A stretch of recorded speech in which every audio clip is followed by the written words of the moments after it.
সম্মানিত বন্ধুরা, আসসালামু আলাইকুম। অতি সাম্প্রতিক সময়ে বাংলাদেশে ভূকম্পন অনুভূত হয় এবং সর্বোচ্চ ভূকম্পন হয় হলো 5 দশমিক। আর এই 5 দশমিক ভূমিকম্পে বাংলাদেশের যে অবস্থা হয় তাতে আমরা দেখতে পেলাম বিভিন্ন জায়গায় ভবন ধস। ঢাকার মতো মেগা সিটিতেও সেখানেও পুরাতন ঢাকা থেকে শুরু করে সব জায়গায় ভবন ধস হয় এবং ভবন হেলে পড়া দেখলাম এবং কিছু মানুষও মারা গিয়েছে। তো মাত্র 5 দশমিক ভূমিকম্পেই 5 মাত্রার ভূমিকম্পে যদি এই অবস্থা হয়, তাহলে বাংলাদেশে যদি কখনো 8 কিংবা 9 মাত্রার ভূমিকম্প যদি হিট করে, তাহলে বাংলাদেশের অবস্থাটা কি হবে একবার ভাবুন। তার মানে এটা থেকে এটাও বোঝা যায় যে বাংলাদেশের যে ভবনগুলো হচ্ছে সেগুলো ভূমিকম্প প্রতিরোধক নয়। কারণ বাংলাদেশের বেশিরভাগ ভবন নগরায়ন যে তৈরি হয় সেটা হলো দুর্নীতির উপর, এবং তারা এগুলো মানে না। বিল্ডিংয়ের যে কোডগুলো থাকে এই বিষয়গুলো তারা মানে না, ভবন তৈরির কোডগুলো তারা মানে না, যার কারণে এই ঘটনাটা ঘটে। তো এটা সাম্প্রতিক সময় বাংলাদেশের মানুষের মধ্যে আতঙ্ক তৈরি হয়েছে ভূমিকম্প বিষয়, এবং এটা ঘটবে।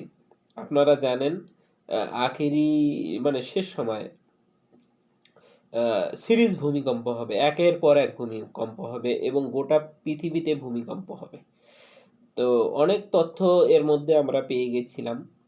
তার মধ্যে দেখা গেল বাংলাদেশে পূর্ব দিক, দক্ষিণ পূর্ব দিকে প্রতি বছরে 4 ইঞ্চি করে সরে যাচ্ছে। এখানে প্লেট আছে, বাংলাদেশ, মিয়ানমার এবং তিব্বত, এখানের মধ্যে একটা প্লেট আছে। এখানে 3টা প্লেট আছে।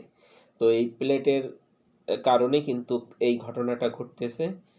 তো আমি বলবো অনেকে অনেকে জায়গায় ভিডিওতে দেখা যায় যে ভূমিকম্পের সময় ঘরে বসে লা ইলাহা ইল্লাল্লাহু মুহাম্মাদুর রাসূলুল্লাহ বলতেছে, সূরা পড়তেছে, কেরাত বলতেছে।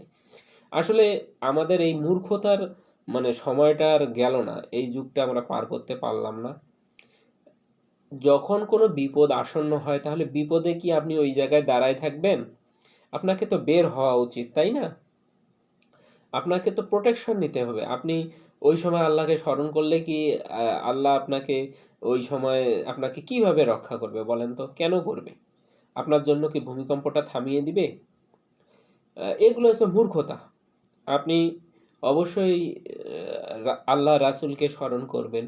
কিন্তু আপনার ঘর যেহেতু কাঁপতেছে আর যে কোনো সময় ধসে পড়তে পারে, ওই মুহূর্তে যদি আপনি ঘর থেকে বের না হয়ে শুধু ওই সূরা কেরাত পড়েন, তাহলে কি আপনি বাঁচতে পারবেন? এই মূর্খ আলেমগুলো এই ধরনের অ্যাক্টিভিটিসগুলো করে সচরাচর। তো আমাদের এই মূর্খতার কারণেই কিন্তু আজকের এই অবস্থা।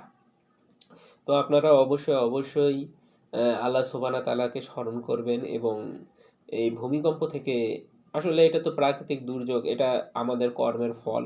কারণ আমরা নদী, পাহাড় এগুলো সব ধ্বংস করে ফেলেছি। কারণ নদী বেঁধে বাড়ি করছি, পাহাড় কেটে সমতল জমি তৈরি করছি, বাড়ি করছি, এগুলো করে নষ্ট করছি প্রাকৃতিক পরিবেশ, এবং এর কারণে অবশ্যই আমাদেরকে সাফার করতে হবে এবং ভূমিকম্প হবে। আর বিশেষ করে রংপুরে যে বিষয় আমি বলবো, বাংলাদেশের মধ্যে সবচেয়ে রেড জোন হলো রংপুর। এই রংপুরের মানুষকে একটু সচেতন হতে হবে, আর ভবন নির্মাণে একটু সাবধানতা অবলম্বন করতে হবে, এবং রংপুরে ব্যাপক ধরনের ভূমিকম্প যে কোনো সময় ঘটে যেতে পারে। আপনারা জানেন বাংলাদেশ একটা বদ্বীপ, এটা পলি মাটি দ্বারা কিন্তু এই দেশটার উৎপত্তি হয়েছে। তো এখানকার মাটি কিন্তু খুব নরম, হ্যাঁ। তো ভূমিকম্প হলে এই মাটিগুলো সরে যায়, দ্রুত সরে যায়, যার কারণে কিন্তু বড় ধরনের প্রাণহানি ঘটতে পারে। তো আমি বলবো যে আপনারা এখান থেকে আর বাঁচার কোনো উপায় নেই, কিন্তু সাবধানতা অবলম্বন করলে হয়তো বা প্রাণহানি কমবে, এতটুকুই, তাছাড়া কিছুই নেই। কারণ আমরা পরিবেশ ধ্বংস করে ফেলেছি এবং এটা ঘটবেই। সব কিছু আল্লাহর পক্ষ থেকে আসে না, কারণ আমাদের কৃতকর্মের ফলটাও কিন্তু আসে। তো আপনারা সবাই ভালো থাকুন, সুস্থ থাকুন। আল্লাহ হাফেজ।